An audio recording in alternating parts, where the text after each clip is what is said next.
Yes, people, what's happening? Welcome back to the channel and welcome back to another live stream. And it was another depressing weekend for Chelsea, slumping to a third defeat in a row in the Premier League. And I think that's the first time that's happened since 2012 when Rafa Benitez was in charge. So, yeah, things aren't going well at the moment. The football's dire.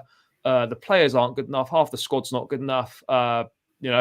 Certain sections of the fan base ridiculously think the manager should be replaced. It's all a bit of a mess, and I think the fan base is very divided on this one. There's plenty to discuss, but I think the most important thing is that there's no more Chelsea for 6 weeks, and we can't have a break from it, regroup, and then go again after the World Cup. Because at the moment, I think that most of us are just sick and tired of watching us lose every week and play so badly. I mean, I was up in Newcastle, got back today, and it was dire again. It was so bad. And whilst the players have got to take most of the responsibility, there are some things that Graham Potter deserves criticism for sure. And we're going to get into all this and a lot more.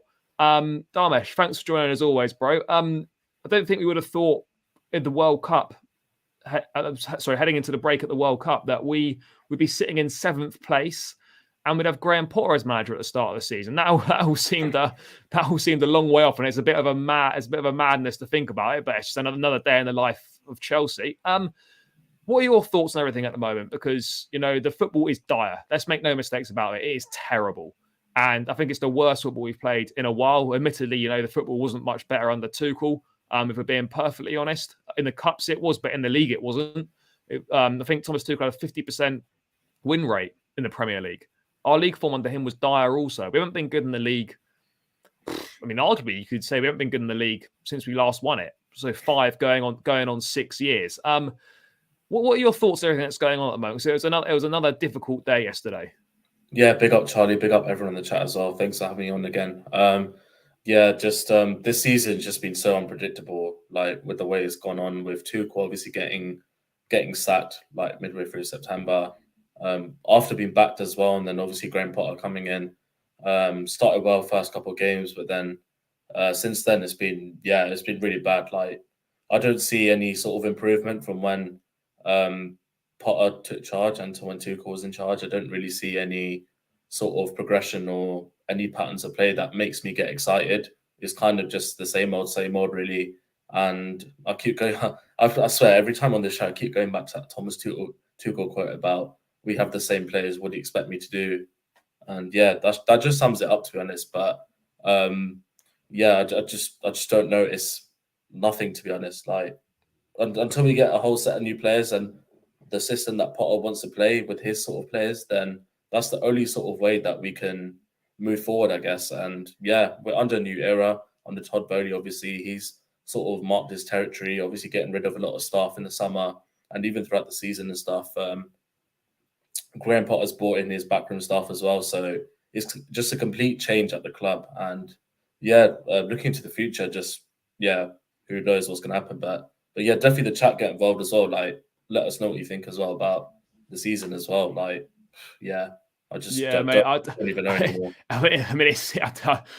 Honestly, mate, I've got to be perfectly honest with the recruitment we did in the summer and whatnot. I was actually really positive for this season. I'm not saying we're going to challenge for the title by any means, but I was looking at it and thinking, right, Tuchel's here. He loves the club, and we've made some great signings. In theory, some great signings. The reality of that situation is that I actually don't think any of these signings have been decent yet.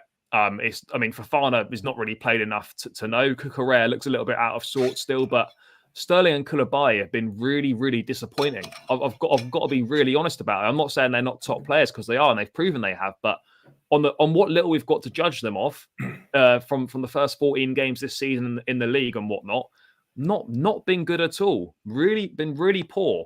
And to think, that we're so reliant on Reece James, even in that first 9 games under Potter when we were unbeaten and James played in most of them, there still weren't a lot of good performances. Yes, the results were picking up, but the performances weren't great. And I'm always a massive advocate for, as long as you get the results, I can put up with dross, with kind of shit performances, for sure. Because I'd rather have the points over the performances all day long. But let's be perfectly clear that performances weren't great, even though we were picking up the results. And now we've stopped picking up the results, and the performances haven't got any better.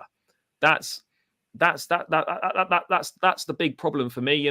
Look, what I would say in defence of Graham Potter, and I am a staunch defender of Graham Potter, because I think anyone that thinks he should be sacked now or is like not good enough for this club doesn't understand how football works. So for Graham Potter, one, he's had no pre-season with this club. He's been parachuted into an absolute mess. Thomas Tuchel was loved by the fans. He completely lost the dressing room. There was unrest behind the scenes. Loads of players want out. Players aren't good enough. And he's been parachuted into that mess. He's never managed at a top level, so it is a gamble. And people say that he's out of his depth. Yes, he probably is out of his depth, because he's never managed a top team. He's not worked with top world-class players. He hasn't brought any of his own players in. He probably hasn't got the players that, there's probably players there that signed in the summer he might not have wanted. There are probably players there that he wouldn't have signed. And, he's learning as well. He's never played 3 times a week in his career, has never managed Champions League football, has never managed at the top end of the Premier League, increased media spotlight on him. These are all things that come into play. And, until then, and only until then, when he's had time to bring his own players in, move on who he wants, move on who's not good enough, move on who doesn't want to be here, then we cannot judge whether he's the right man for this job or not, because he hasn't had a chance to work with his own stuff that he wants to bring in. And until then, we can't say that he's not good enough. Ultimately, in the long term, it might prove to be the case that Graham Potter is not the right guy for Chelsea. But until 2-3 years in, or you cannot answer that question right now after 2 months and say that he's not the guy when he's had no pre-season, when he's not had a chance to bring his own players in. Give Graham Potter 2 or 3 windows. January and the summer will be really key to see who he brings in and how he implements them into the squad and what sort of style of play that he implements. But right now, you cannot say that Graham Potter is not the guy, because we haven't given him a chance. And it's as simple as that. Since when did you build? When was a football team built in 2 months? It's not. I mean, like the state of this fan base, we would have tried and hounded Pep out of the club. Pep's first season, 4th in the league, no trophies. People be battering Potter if we did that. Imagine if we had Pep, people be wanting him out at Chelsea because he came 4th in the first season, no trophies. The same with Klopp. People don't understand that you cannot win the Premier League in this day and age now by constantly changing the manager every 18 to 24 months. It doesn't work, because all you're doing is dropping one manager into a mess, and you're inheriting a squad of 3 or 4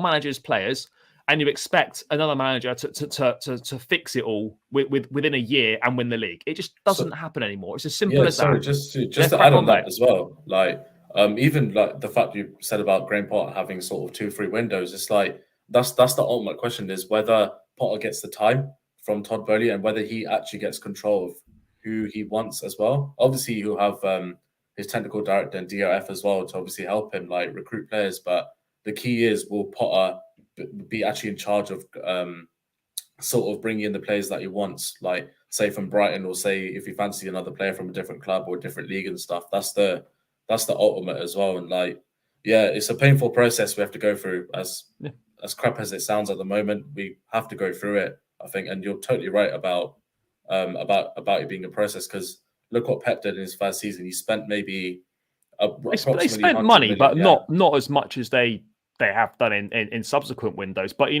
came in and he made bold choices. Joe Hart, fan favourite, 2-time Premier League winner. Bang, gone. I think Sanya as well. But that's what we need. That's what we need to allow Potter to do, is to come in and be ruthless and make decisions on players that I don't care what your name is. If the manager, if Graham Potter does not want you at this football club or deems you not good enough, get rid. Simple as that, because you have to have players that this manager wants here that are also good enough for this football club and also want to play for this football club, because there are too many players that do not want to play for this football club. And yesterday, we travelled up, myself and many thousands of others, travelled up the country from London or wherever we're coming from to support the team. They played shit, and the least you can do is come over and applaud us afterwards and thank us for the support and thank us for travelling up. Hardly anyone did that. The manager wasn't there. I'm not singling these 3 players out, but these were the 3 that I saw. Pulisic, Ziyech, and Havertz, all dog shit, all fucked off straight down the tunnel. You've not got a right, with the performances that you've been putting in on that football pitch, to not walk over and applaud the fans and the money earned as well. It's inexcusable. You're paid hundreds of thousands of pounds a week to play for this football club. It is a privilege to play for this football club. You should give 100% every time you put the shirt on. Those three players have not put 100% in throughout their Chelsea careers. They haven't delivered on what was expected from them, and they can't be fucked to walk over and applaud the fans. Just get rid of them all. They're all not been good enough. That is unacceptable. And it just highlights the poor attitudes within the squad. They think they're above going over to applaud the fans. Like I'd still be pissed about it. But if they were winning us football matches and putting in top performances week in, week out, you'd be a little bit more willing to overlook it. But as Top Bins has said in the chat, they don't care. I'm sorry, they might say they do, but they do not care. Because if you cared, you'd go. I know as a professional sportsman, if you lose, it's one of the worst things ever, particularly if you're on a poor run as well. And the last thing you want to do, you just want to get off the pitch and get inside as quickly as possible. But you have a duty to go and applaud the fans, and to not do that is inexcusable. And that tone needs to be set from the top. That needs to come from the manager, that you do not leave the pitch until you've gone over and applauded the fans. And it's as simple as that for me. Let me just get to a few things in the chat. If you've got anything to add, I'm just going to have a quick scroll of the chat. Literally just going to say, like, they honestly don't care. They're just there to get their wage. That's pretty much it. And yeah, they honestly just want to play, just get some minutes on the pitch for their fitness for the World Cup. Let's be real. That's probably what all these players are doing, to be fair, at the moment. Like, I've had this sort of like speculation that players are sort of taking it easy this season because of the World Cup. And actually, at first I thought it was rubbish, but now I'm looking into it. I kind of believe it in a way, because like, well, I could just guarantee you, Kai Havertz, like obviously there's more players, but just the three that you highlighted, like Pulisic, Ziyech, and a pretty ball out at the World Cup. That's what I'm saying. Come back to Chelsea and watch them be amazing at the World Cup. Like, even to some extent, I love Kovacic as well, but like, watch him just absolutely ball out. Mason Mount. Who are the others? There's so many. We've got a lot. We have got a lot going. But yeah, watch him just ball out. It's just and then come back and be crap, like you said. Yeah. We haven't got players like. We haven't got players of the old gen like Ballack, Lampard, Terry, Drogba. We've got nothing like that. No, we haven't got a single player that's like that. And we've got, it's important. It's important to find the balance though, because you don't want to keep looking back, because that isn't the situation anymore. But it's okay to look back and be like, look, this is what we used to have. I'm not saying we're going to get the same players in like that, but I'd rather we sign players that perhaps a little bit less talented, but had the right attitude. And that goes a lot further than not having the right attitude, but being a slightly better player. But surely if you sign for Chelsea, surely you look at those past players and be like, oh, I want to be exactly like him. I want to replicate his career. I want to go even better than that. Surely that would motivate you. But these players, like these players, just don't care. Let's just be real. They just don't care. No, I would agree on that. Yes, Charlie, good to sit with you as well, bro. Unfortunately, not. I wish it was in better circumstances, but yeah, mate, we'll have to go to another game soon, and hopefully the results will be better. What we got here? Spinus James, if he plays, we're fine. I mean, you look, like the fact that we're so reliant on a right wing back is a concern, and that the team just falls apart when he doesn't play. That is a big problem. That's something that needs to be addressed massively, because you cannot be so dependent on one player that if you take him out of the team, you then fall apart. That's got to be changed. I have watched a little bit of this Eunice video, but not all of it. It sounds like Sunday morning pub team kickabout. To be honest, I think this is, I mean, I don't want to say I'm making this up, but what I would say is, I think a manager that has perhaps been around the block a bit more experienced in terms of managing at the top level, wouldn't allow that in training. If the I've not been to the training ground. Not many of us have been to the training ground. There's not many of us that know what the intensity is like at training, what goes on at training. But I would imagine that, for example, a Thomas Tuchel, a Mourinho, an Ancelotti, or whoever, guys that have got big experience in the game, the top dogs, they wouldn't allow that sort of thing to be got away with. But because I think perhaps because Graham Potter's new, he's not managed at this level before. He's perhaps not as abrasive or sort of doesn't give a fuck attitude like other managers, namely a Mourinho, for example. I think he probably has a different way of working, which is absolutely fine. The beauty of football is there's more than one way to manage and there's more than one way to win football matches, for sure. But I would imagine that he is a little bit perhaps too nice. Perhaps you want to see a bit more ruthless aggression from him. But then again, this goes back to the squad, the same pathetic players that were moaning because Tuchel was having a go at them from the touchline during games. Like, it's important to not lose the dressing room, because the dressing room at Chelsea is very powerful. And whether you like it or not, player power is massive in football these days. As soon as you lose one player or a couple of players in the dressing room, it's like a domino effect, and they can get a manager out just as quickly as they arrived in. Whether that's right or not is a separate conversation. But especially at our club as well, given our history. But that's the reality of the situation. But for sure, I just wanted to go back to people talking about Graham Potter and how much time Todd Boehly is going to give him.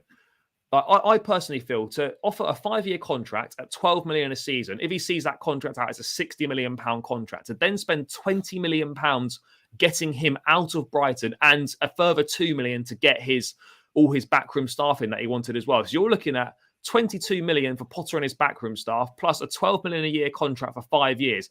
You're potentially here looking at an 82 million pound investment in a manager over 5 years. Now, if I'm Todd Boehly, I'm thinking, right, this has got to be the guy for the job. I need to give this guy time. Things are going to be different now. And we've been so conditioned as Chelsea fans, particularly of my generation, your generation, and many other generations, that we do not know anything other than winning. And we think the answer to not winning is to get rid of the manager, because that's all we've ever known. That, unfortunately, is not how football works anymore. That hiring and firing model that we employed under Roman does not work in modern day football. You only have to look at Liverpool. You only have to look at Manchester City. It doesn't work. You've gone on the days of when you can sack a manager and bring someone else in partway through a season and they go and win the league. It just doesn't happen. Yes, I know Tuchel came in and after 4 months we won the Champions League, and that was a phenomenal achievement for sure. But we need to stop. People go on, but this squad won the Champions League. People don't understand, right, that A, we got the absolute maximum out of that squad possible. B, a number of key players have left from that squad as well. So we haven't got the same squad. So people say, this squad won the Champions League. Or we lost key players in Rudiger, who is not only was massive on the pitch, but was massive in the dressing room. Whatever people like to say about Christensen, he was important in that run. Yeah. He was really good. He was important to the team. Werner's gone as well. I'm not saying that Werner was like a top player for us by any means, but he was more important than I think people let on, particularly in that run. I'm not saying overall in his Chelsea career, because he massively underperformed, but he was important in that run as well. Tammy and Cho as well. Yeah, and you've then got players that are still at this club, but are reaching nowhere near that level of performance that they reached then. Now, you've got to ask, why is that level dropped from those players? Were they just performing above their level? And that made us think they're better than they actually are.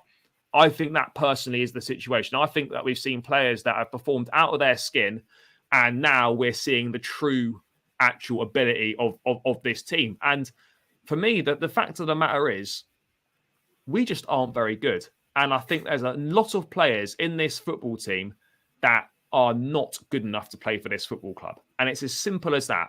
And there's too many big egos, guys coming in with massive egos who aren't delivering on the football pitch. You cannot have a massive ego and then turn up like, I'm not saying Havertz has got a massive ego, like a Havertz, like a Pulisic, and not deliver and serve up shit every single week.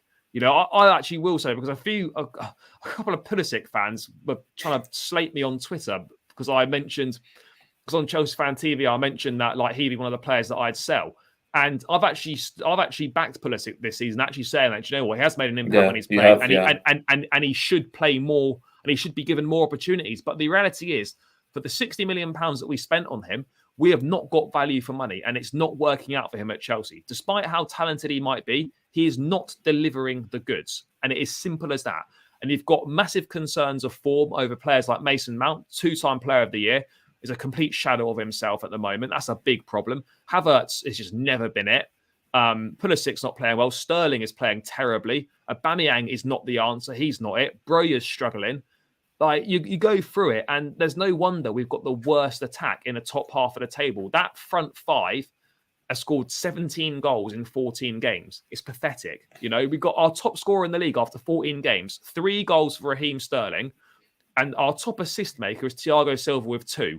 That just highlights the issues. And that's not the manager's fault at the end of the day. I don't care who's in the dugout. It could be anyone in the dugout. You're not going to get any better out of this crop than we've currently got. My God, I don't even know how to react to that. That's just like, I'm genuinely just what? Wait, so who's our top scorer? Did you say, was it Sterling? Sterling's top scorer in the league with 3. Oh God.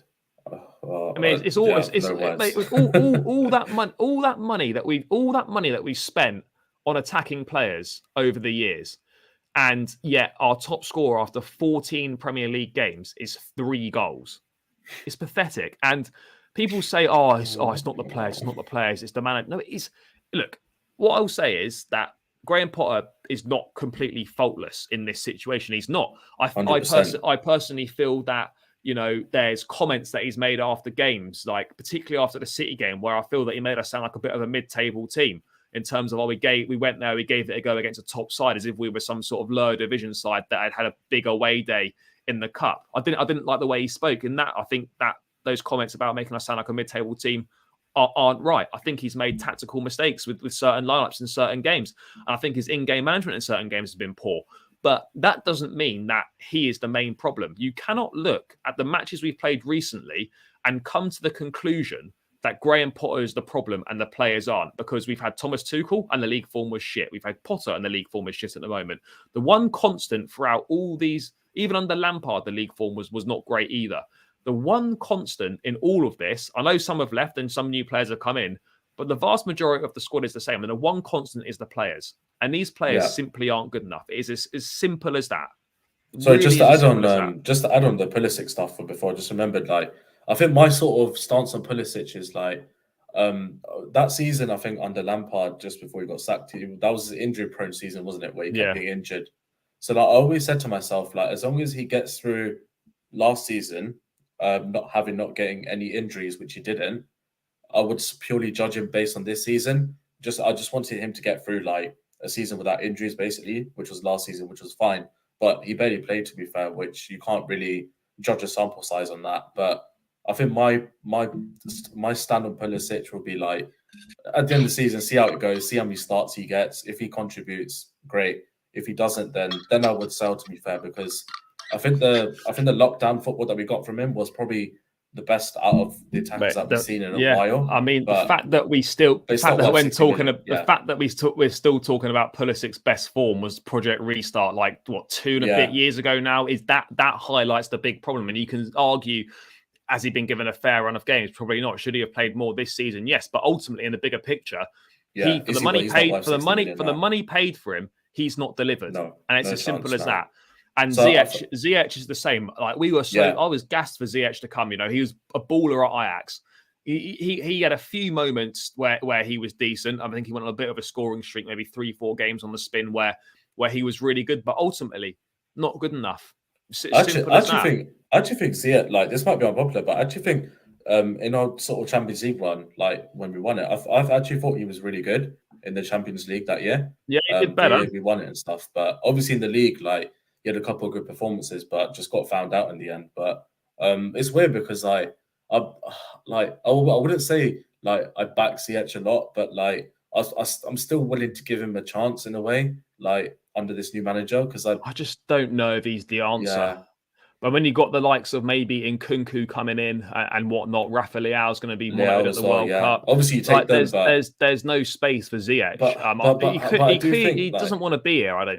And for me, I don't care how good you are, how good you could be. Ultimately, if you don't want to be at the football club, get rid. There's no point. Now, obviously, my sort of opinions change on him because obviously of what he's done. He doesn't want to be here. He looks disinterested. But I feel like he's probably the only attacker who's sort of different to what we have in a way. I know the rest are shit and he's kind of shit as well, but he's kind of different in a way.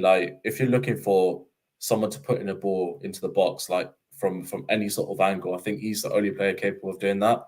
And say if we were, it's technically technically one of our best players. I think it's one of our best players, and that left foot delivery is very good. It's good, yeah. It's very good. But you wouldn't see Mason Mount do that. You wouldn't see Gallagher do that. But it's not. Can't even cross the ball. But it's not consistent enough, and that's the problem. That coupled with the fact he doesn't want to be here is recipe to get rid. Yeah, it's as simple as that. After that game we lost 3-0 at Leeds, he got a flight to Amsterdam to try and sort of a return to Ajax. He doesn't want to be at this football club, and that's fine. No point. But get rid of him. Don't keep players around that don't want to be here. Yeah, I mean, I wouldn't say no to that. I would take that. I would take that as a trade. Let's quickly kind of move on to recruitment. By the way, guys, keep smashing the likes on the stream. Let's get those likes up and subscribe to the channel as well if you haven't done so already. Homing in on 2,000 subscribers. So every new subscriber helps. So please do click that subscribe button if you haven't done so already. Recruitment's been a big problem, and I think it's now coming home to roost all our short-termisms over the last few years in the transfer market, neglecting obvious areas that need improving in terms of midfield, which has not been invested in since we last won the league. And of course, no cover at right wing back in the squad for Reece James. Two areas that massively need improving. We don't have a proper centre forward either. There's a lot of other issues in the squad. So to think that Potter would be able to come in and in 2 months kind of turn around a massively underperforming squad with players that don't want to be here and players that aren't good enough to be here is utter nonsense. Plus, added in with the factor that he hasn't actually had an opportunity to bring in any of the players that he wants. But January is going to be really, really important. We're languishing down in 7th. The top 4 is going to be... languishing down in 8th now. The top 4 is going to be a massive, massive ask now. It's going to be really difficult. But in terms of January, we're going to have to spend a lot of money, and it's a hard market to get right. You probably have to pay slightly over the odds as well because other teams know that you're desperate. Let me just bring this up. Was this what I was looking for? Yeah. So Fabrizio saying that internally within the board, Toppoli, they are trusting Graham Potter. He's considered the right man to bring his ideas and make Chelsea projects great. They want to build with him for 2023 and more. Chelsea's January window will be busy. And I think that's the key thing. Like, whilst we want to finish in the top 4, for sure, of course we do. But finishing out, by the way, I'm by no means saying that I think it's acceptable to finish outside the top 4. But finishing outside the top 4, if that were to occur, could be a bit of a blessing in disguise. And people say, oh, we are going to struggle to attract players. Well, what have we attracted whilst we've been in the Champions League in the last few years? Who was the last actually really good player we signed? Bar Thiago Silva on a free transfer. Who actually has been good that we signed in the past few years that's worked out really well? I could arguably say that we haven't signed someone that's been decent since we signed Kante about 5-6 years ago. Yeah, I can't argue with that, to be fair. Fabregas as well, I guess you could put in there as well, but obviously that was way before. That was before, that was before. So since then, man, 17-18 window was a shambles. Yeah, that was bad. Exactly. And this is the thing. Like, people don't understand. It's not about none of us want to play in the Europa League next season, but we have to accept the reality that we aren't at the moment. It looks like that we are not a Champions League level football club right now. And that's a painful thing to say because of the success we've had over the years and what we've been used to as fans. But the fact of the matter is that we are probably not at Champions League level right now.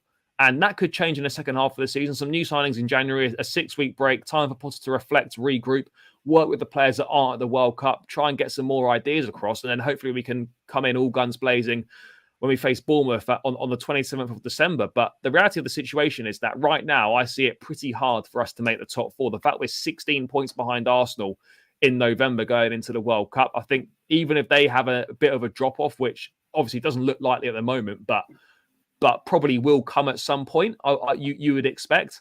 Liverpool will probably get themselves together a little bit more. United seem to be doing reasonably okay under Ten Hag at the moment. Newcastle doing really well as well at the moment. They might drop away from the top 4, but they're going to be in and around the top 6 for sure. There's more teams creeping in there, and it's going to be really tough. So recruitment in January is really, really key. I mean, it's got to be midfield. It's got to be right wing back as well, for sure. By the way, guys in the chat, please also put your thoughts in who you'd like to see arrive at the club in January, and we can obviously discuss some of them as well. But absolutely right. Do you almost feel, mate, that potentially, whilst we're not writing this season off, they would never say that publicly? Do you think behind the scenes there's perhaps an acceptance that this season is kind of already a write-off and we just do the best we can? I think from when we signed, obviously we took on Graham Potter. I think that was the intention of sort of the 5-year project, the fact that it's a process, quote unquote, by sort of Todd Bowley, that this is going to be a process and stuff. The stature of the manager as well, Graham Potter, like you said, he's not, you wouldn't class him in the same category as like Pep and Klopp and No, stuff. of course not. So yeah, that's when I sort of accepted that. This season's a write-off in terms of the Chelsea board. They just want to obviously try and make as much money as possible, try and stabilize the club as much as possible with Todd Bowley coming in, his new staff coming in as well. Then invest in January as well, give Potter sort of his players, well, so-and-so, if they say that they're going to back him, then yeah, we'll have to see. But yeah, in terms of, I'm obviously not writing the season off, but I think from where we stand at the moment and the way we're playing right now, like we'll be lucky to get honestly top 10 at this rate. That's not even, I'm not even joking when I say that, to be fair. And like I said, I think I said to you like on DMs yesterday, I'd rather us finish 8th than like finish 5th, 6th or 7th, because I love playing in that conference. We're playing Conference League, mate. No, forget that. And like Europa League, I wouldn't want us to play, but I wouldn't mind in a way if it means a progression into Champions League and obviously get another trophy, because the aim of elite sport at the end of the day is to win trophies. So if we bag another Europa League, we could shamelessly run it like forever, basically. But I'd rather us like in the long term finish 8th and then have that season of no European football and work on the squad like we do with Conte. Obviously, we might not go and win the league the next season, but at least it gives us time to sort of gel the players that we get in, say, January or the summer, because I don't believe that myth where you can't sign players without being in the Champions League. Like, look at Arsenal, for example. Look at the players they recruited. They finished 8th as well last season. So, yeah, or not last season, sorry. In their first season, they finished 8th with Arteta. Last season, they finished, 5th, didn't they? So yeah, that myth you can't sign. That myth you can't sign players out without being in Champions League is a myth, man. But no, yeah, you can. Like you can.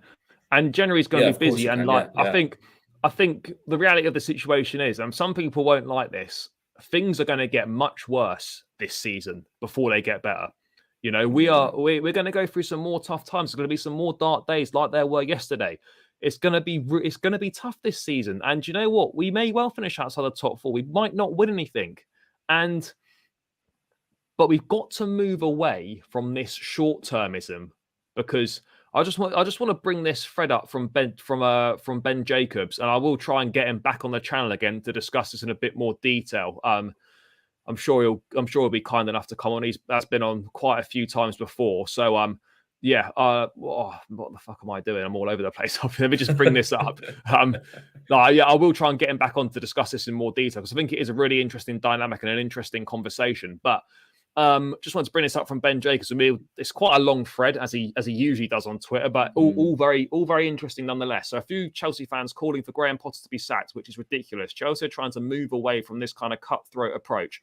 Potter is a long-term appointment who hasn't had key players available or a transfer window at the club. First of all, on that, both key points and both absolutely spot on. You cannot, as I've said before, and as many of us said, you cannot judge Potter when he's had no transfer windows to bring in his own players and move out players that he doesn't want either. So that is point one. You cannot judge him until that's happened, in my opinion. I think that's fair. Also, people don't realise that you don't build a football team in 2 months. And people have been blindsided by the fact that Tuchel came in and won the Champions League within 4 months of being appointed. You know, that is an anomaly. That doesn't happen in football very often. And we happened to go on an exceptional run, and that's what happened. But that did it twice, actually. Yeah, but that's not the reality of the situation. That doesn't happen in football. That's not normally what happens. It takes time to build a team. You know, at a similar point in time, Arsenal fans were baying for Arteta's blood, wanting him out of the club, not good enough, get rid of him. Those same fans back then that were saying that, now look. And that just goes to show that the benefits of trusting a manager and giving him the time, giving him the backing, bringing the players he wants and allowing him to work. And now Arsenal, yes, I know they've not won anything. Obviously, beat us in the FA Cup final right at the start of Arteta's reign. But now look what they're doing. They're the best team in the league at the moment. And I'm not saying they're going to win the league, but they've got a good chance. And you can see how they're getting better and how it's important to trust the process. And And Graham Potter's come in with far more experience than Arteta. Arteta had never managed a team before he went to Arsenal. He'd obviously been number 2 at Pep, learning from one of the best managers to ever be. But ultimately, he was going in with 0 managerial experience. Graham Potter's starting at a much higher level of experience than Arteta is. I'm not saying that Potter might go on and do the same sort of stuff that Arteta is doing. But what I'm saying is it's beneficial to give managers time. And it's the only way that this is going to work and for us to get better in the Premier League. It takes time to implement new style, culture, and perhaps most importantly, for long-term success, recruitment model. Senior leadership team at Chelsea still being built and are fixing many problems that predated them. Granted, some will call Thomas Tuchel a problem of their own making, hence the lack of patience amongst a few with Potter, but the ownership group and Tuchel had the strategic differences that proved untenable and started as early as pre-season. That again goes back to the point that Tuchel wasn't sacked because of the results. He was sacked because of the differences behind the scenes between him and the ownership group. That's why he was sacked. Yes, the results were shit, but I think the results were becoming shit because of what was going on behind the scenes. It just sort of fell in place into a wrong time where we sort of were losing and then obviously got sacked. So everyone assumed that, it's the results that sort of sacked him. Yeah, but I mean, probably the results probably made it easier to sack him because if we'd been on a really good winning run, it would have been harder to do it. But ultimately, the results would have made a difference. Guys, we'll get to a few things in the chat shortly. I'm just going to finish going through this. Fred, by the way, guys, over 50 of us in here, which is good numbers. So please do keep smashing the likes. Let's run those likes up and subscribe to the channel if you haven't done so already. I'm on the road to 2K subscribers. Every new subscriber helps. So please do click that button. It doesn't cost you anything and takes you literally seconds. So please do that. The sanctions and super speed sale created a period of instability, impacted not just internal mood, but setting back Chelsea's window planning. Not only affected last summer, but could influence January and next summer. Chelsea are behind rivals with Jude Bellingham, for example. Meanwhile, Rudiger also hinted at internal issues when he put his Chelsea exit down to a period of uncertainty. Hasn't been an easy transition for Clear Lake Bowley, and that's why a 100-day review of every aspect of the club was urgently needed. Building an ambitious model, there'll be teething problems, especially with the owners moving so fast since taking over. And yes, the model isn't nearly as exciting as a win, but the former leads to more of the latter over time. Agreed. Jesus Christ, there's a big thread in there. Yeah. From the first day, ownership group also pledged to extend contracts with James, Mount, and modernise the club, including stadium redevelopment, etc. Spent almost 300 million in their first window, up to their commitment and investment in the women's team. Aim was to revamp the board. So things look chaotic and Chelsea are not playing with confidence. Injuries not helping. 6 months' time, model will start to take shape. There's important incoming recruitment hires next year and expect Chelsea to ramp up efforts to find partner clubs. Within context, Potter is seen as a fit for an exciting yet risk-reward period of further upheaval. Jesus Christ. And one of the keys of all this is an environment of debate with freedom to challenge and even fair at times. That's why the dynamic of how Potter and other senior hires work together is so important. It's also why Paul Winstanley has been chosen. So I think with the facts, I mean, there's a lot to digest there. And guys, I will get to things in the chat in a sec. All right. A lot to digest there, but I think a lot of things that do make sense. People don't understand that it's not a football club is more than just what's on the pitch. What's off the pitch is just as important as well, because to get the recruitment team right is absolutely essential, because the recruitment at this football club has been fucking awful for a number of years now. That window after we won the Champions League was a time to push on and invest, and it was one of the worst windows we've ever had. Bettinelli, Saul on the deadline day loan, and 100 million on Lukaku. One of the worst windows in our history. There's been no proper squad planning. Now that Bowley's assembling the team, let the team do that work and see what they come back with, and then judge that after a couple of windows. Because until they've had time to work and bring in the players and we can see the fruits of their work and how it works out on the pitch, we cannot judge this model. We cannot judge this manager. And I'm sorry, I'm not going to police people's opinions, but the opinion that until that's that we should be judging before that's happened, for me is just ridiculous. What are your thoughts on kind of the recruitment side of things, and how important is that recruitment going forward, mate? Because it's been a real Achilles heel of Chelsea. We've been a long way behind our rivals in terms of recruitment.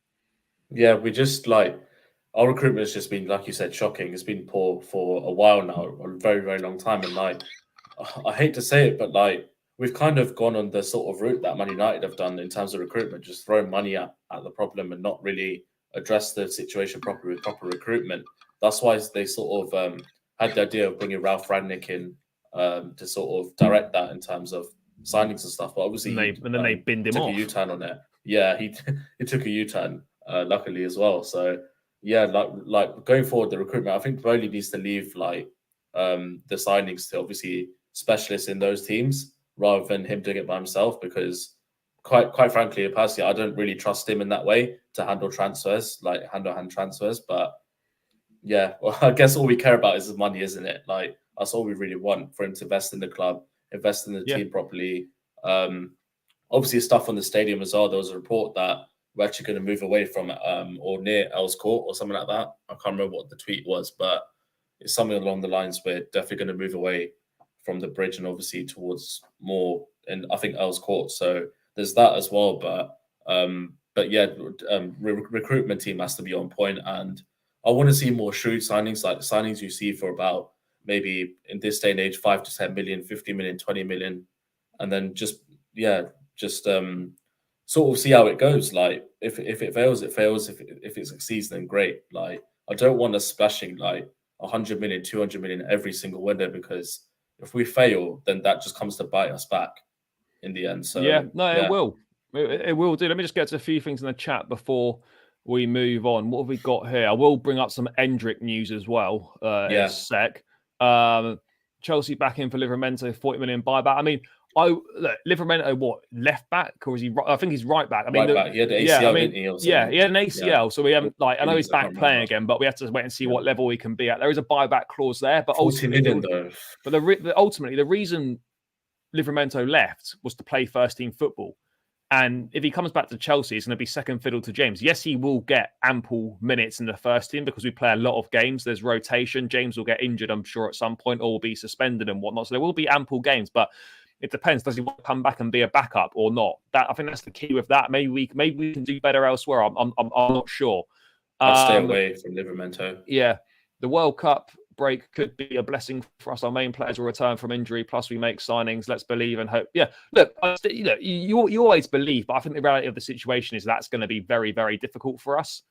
Hope we sell the deadwood in January. Well, I don't know how. Two things. I'm not sure how many players we're going to be able to get rid of in January. Plus, because of the years and years of poor recruitment and putting bang average players on massive contracts, is now proving very difficult for us to actually get rid of these players that we don't want, because no one else will pay them the wages that we've got, and they're just prepared to sit here, run the contract down, and pick their wages up. So it's a real big problem. 2 to 3 signings are mandatory to challenge the top 4, right wing back attack, and some creativity, hopefully. Yeah, Manish, definitely agree with that. Has Potter lost the players already? No, the players have been a lost cause for a long time now. They really have. Kenneth, big up. Trossard to Newcastle and Maddison. Watch this space. My opinion, lads. Toon fan. Yeah, mate, I was up there yesterday. It's great atmosphere. Fantastic stadium. Look, what I would say is, despite the fact that we lost and we were shit, for the Premier League, it's great to have a strong Newcastle United. It's got so much history. It's such a top club. The Geordies are so passionate about football. And it's nice to have another club up there sort of disrupting the establishment, as it were. And it is a good thing. But yeah, ultimately, we were shit yesterday. Trossard to Newcastle and Maddison. Mate, Maddison is a player that I would love Chelsea to sign. I think and Tony, Ivan Toney as well. Yeah, I think he's so good. Against City. Tony and Maddison. If we get Tony and Maddison, I'd absolutely love it. My God. Chill, Chelsea fans. You got lucky for 15 years. An oligarch. This is real Chelsea. Small club. You always. No, there'll be no 10-year struggles. I'd be very surprised. Has Arteta won 2 FA Cups? I don't think Arteta has won 2 FA Cups, has he? Just one in the Community Shield. Just one in a Community Shield, yeah. Yeah. Let's have a look. Two things. It's too early to say that. We've got no idea. And what's the alternative then, if you think that's the case? Because I'd be interested to know. Got some United fans here. Trust the process. Ole Gunnar Potter. Yep. Cheers. What I would say about Ten Hag is, though, that this is the sort of thing that Potter might need to do and will need to do in due course. He's come in and he's been ruthless, and he's laid down the law and let him know that no player is bigger than the team. The way that he's handled the Ronaldo situation, I think, has been exemplary. Wan-Bissaka situation as well. Yeah, Wan-Bissaka, Maguire. And the Maguire thing as well. What I would say is that ultimately, I don't know if it was beyond Ten Hag's remit or beyond his authority as such. But United should have let Ronaldo go in the summer. That he was not part of the plans. It was so obvious that Ten Hag wasn't going to use him. I suspect the Glazers probably blocked that, and that's why it's caused a lot of problems. But yeah, Ten Hag, I think Ten Hag doing well. Stamford Bridge redevelopment, only exciting thing. That's going to take a little bit of time. Trust the process. Give Potter his players in Jan and give him some time. Yeah, 100%. We've got to do that. We have to. Arsenal forever. Love from India. Big up for tuning in from India. But Arsenal, it's they're doing well. It does pain me because they've provided us with plenty of banter over the years. But at the moment, it's undeniable. They're the best team in the league, and they're doing very well. So fair play.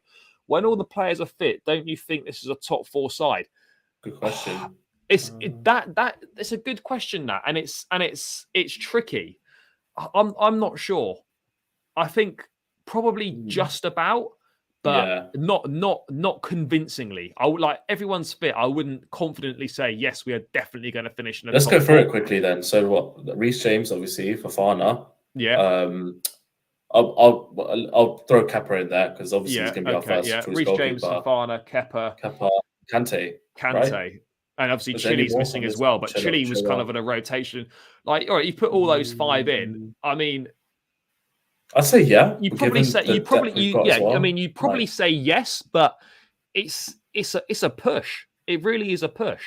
Like it's not a convincing absolutely yes, we're a top 4 side. I think we're right on the cusp at the moment.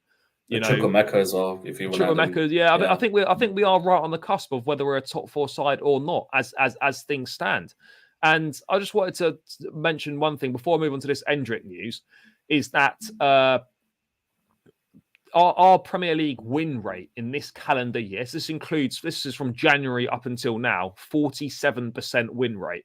We've won less than half our games in the Premier League this calendar year. And people are supposed to believe that it would have been much better under Tuchel.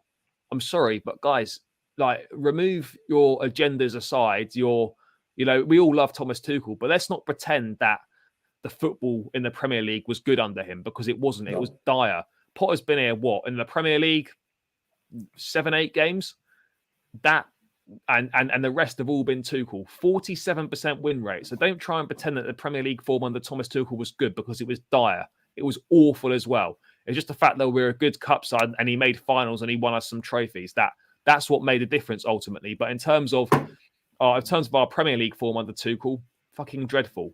And so that, I think it's important. People have got short memories, and it's important to remind them of that. I'm not shitting on Tuchel, but the reality of the situation is our form in the Premier League under him was dire, and it's as simple as that. And I think realistically, we got top 4 that season. I think, do you know when Lampard got sacked? It's because everyone else was shit, basically. So but everyone was struggling at that point as well. And ultimately, I know it didn't matter in the end because we won the Champions League, but we only got 4th place because fucking Spurs beat Leicester. Spurs beat Leicester on the last day of the season, and then even last season, 3rd place was comfortably in the pocket, and yet we fucked it up, and we just about scraped 4th place with the last couple of games when it should have been done and dusted long before then. If Chelsea don't finish in the top 4, wouldn't that inflate the price of players you want to attract? No, I don't think so. I mean, I don't think Champions League football inflates the price. I would say no. I don't think so. TT got us top 4. Yeah, he did. 100%. But I think people need to realise that if Tuchel was still here now, I don't think it would be any better, and I think we probably would have performed worse in the Champions League as well. That's just my opinion. Players have lost confidence and lacks mentality at the moment, big time. Yeah, the mentalities are really poor as well. We got 4th because of Spurs. Yep, we did. We were 20 points behind. Yeah, we finished over 20 points off the league leaders last season. So, yeah. And yeah, agreed. Yes, yep, true. Also, a couple of things before we round out. I just want to quickly talk about this Endrick stuff, and then I want to finish on Mason Mount. Let me just get this Endrick thing up. By the way, Endrick, obviously, is going to be just a bit of a race to sign him. But according to Fabrizio, Chelsea made it clear to Endrick, his agents and family, they want to build a top project around young stars and consider him one of the best. They told him that in 2024, when he turns 18, he could be an important player for Chelsea's first team. First of all, mate, 50 odd million, 60 odd million euros is a lot of money for a 16-year-old. I'm not going to pretend that I've watched loads of Endrick other than the compilations on YouTube. And let's be honest, anyone can look decent on a YouTube compilation. But having said that, to be playing first team football for Palmeiras in the Brazilian top flight at 16 years of age and to be banging in goals and doing as well as he is a special talent. PSG are interested, Real Madrid are interested. We've already had Thiago Silva welcome him at the training ground and his family and whatnot. So hopefully Agent Silva might be able to help us. But by all accounts, Bowley and co want to build a squad with top players, and they want the squad to be sort of 25 years and under. Endrick obviously fits that profile. What are your thoughts on Endrick himself and a move for him? Because there's a lot of money to spend for a 16-year-old, and there's no guarantees. Well, there's no guarantees of anyone, but it would still represent a fairly hefty gamble. Yeah. Quick question: did he play against us in the Club World Cup or no? No, I don't think he did. No. Okay, no.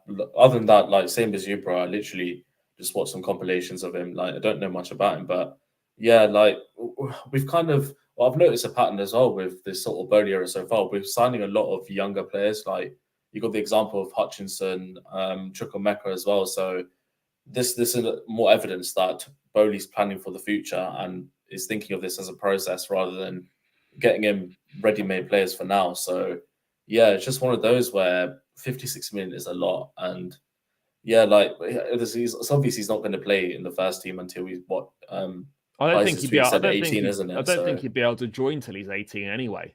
Yeah, so but obviously there's the race with Real Madrid and the other club you said. I can't remember who it was, but yeah, PSG as well are in for him. Yeah, I personally, I think 50, 60 million could be spent elsewhere.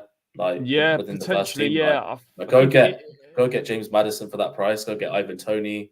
Go get Rafa Leao, for example. It's a lot of money to spend on someone that I'm not saying he wouldn't be good, but it represents a massive gamble. You just don't know. And it's a gamble that could pay off really well, or it's one that, you could look at it and think, well, why did we do that? It's really hard to tell, but I think he's a very exciting player. It's great to be in the run for him.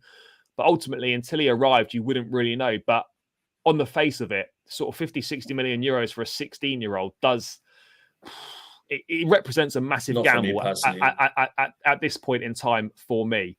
Since 2005, Chelsea's core identity has been tough to beat. Isn't possible.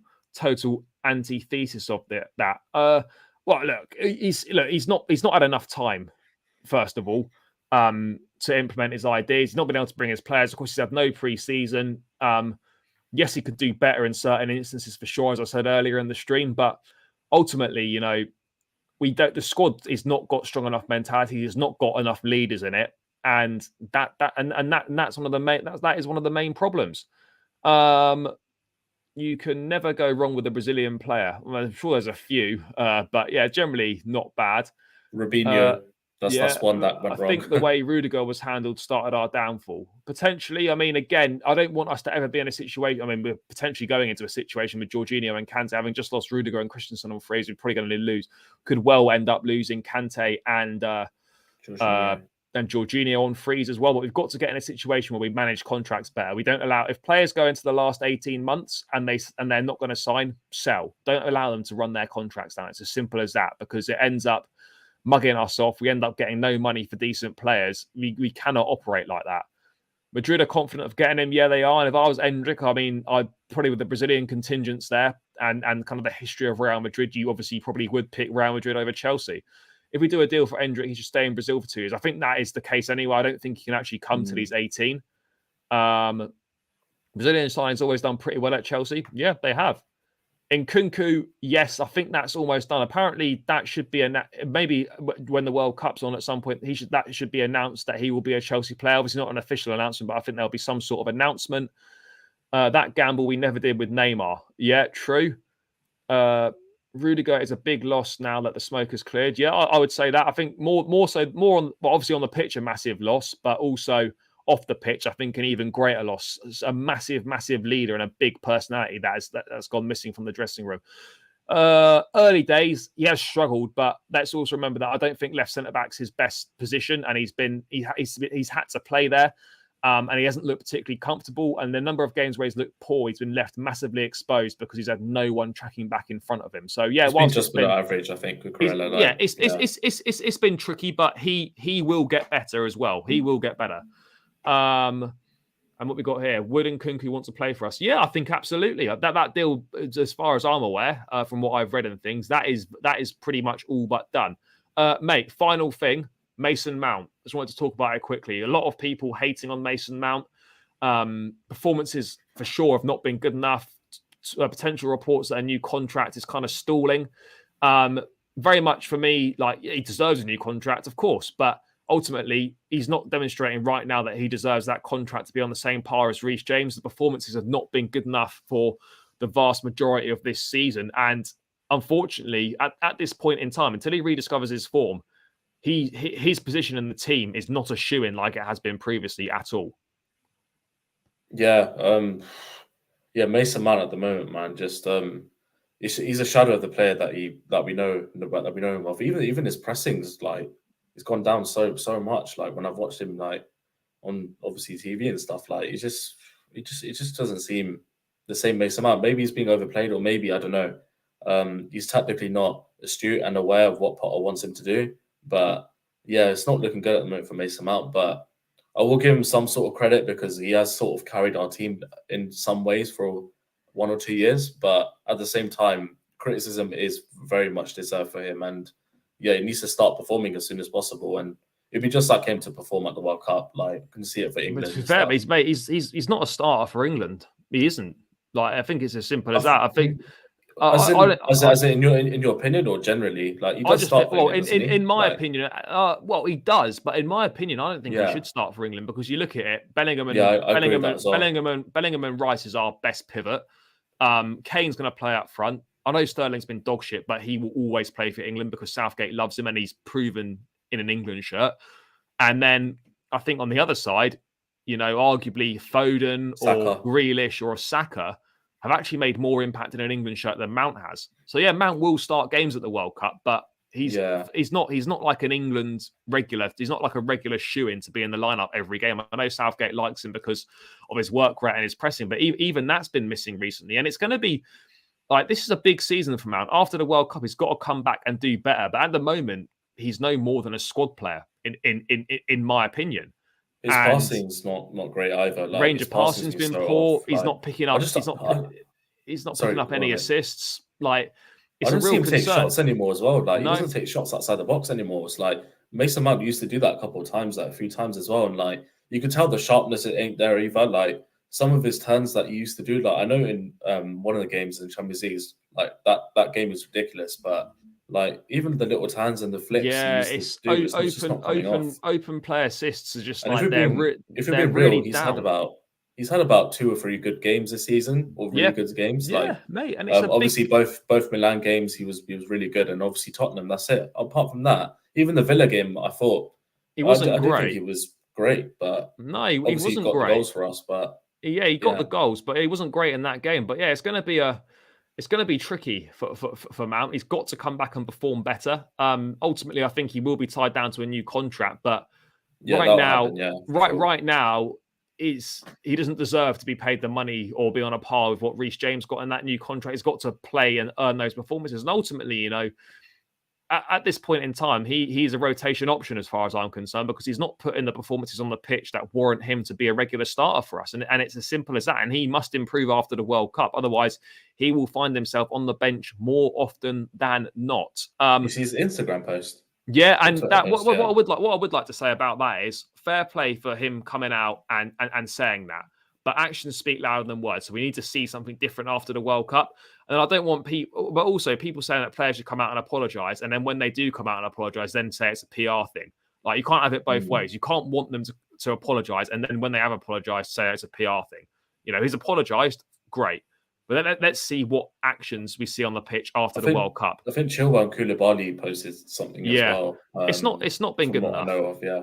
It's not been good enough. It's as simple as that. But yeah, guys, been here about an hour or so. Seems like a good point to round out. Thank you so much for getting involved in the chat as always, guys. Still over 40 of us in here, so really appreciate that. Please, on your way out, smash the likes on the stream and subscribe to the channel if you haven't done so already. Every new subscriber would really help, so please do subscribe to the channel. And also, if you haven't already, please check out the match day vlog from the Newcastle game yesterday. Would also really appreciate that. Dharmesh, thanks for your time as always, bro. Really appreciate it. Always good to chat all things Chelsea.